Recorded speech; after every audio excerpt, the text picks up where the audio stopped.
একটি অদ্ভুত গয়না চুরির ঘটনা সামাজিক মাধ্যমে ভাইরাল হয়ে তুমুল আলোচনা সৃষ্টি করেছে।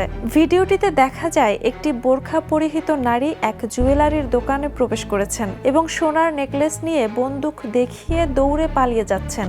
হতভম্ব ওই দোকানি পেছনে দৌড়ে গেলেও কোনো সুবিধা করতে পারলেন না।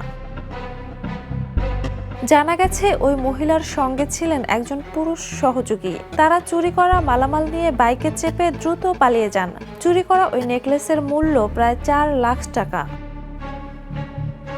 ঘটনাটি ঘটে গত 2 এপ্রিল দুপুর 2টার দিকে ভারতের অযোধ্যার রুদাউলি এলাকায়। পুলিশ দ্রুত হস্তক্ষেপ করে নারী ও তার সহযোগীকে গ্রেপ্তার করেছে। চুরি করতে ব্যবহৃত বন্দুকটি পরবর্তীতে নকল হিসেবে শনাক্ত করা হয়েছে।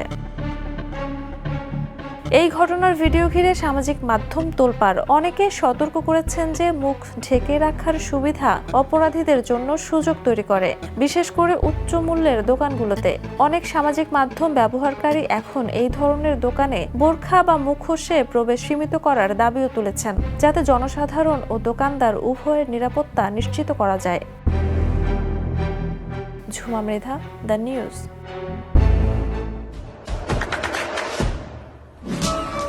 দেশে দেশে সবার সাথে দ্য নিউজ।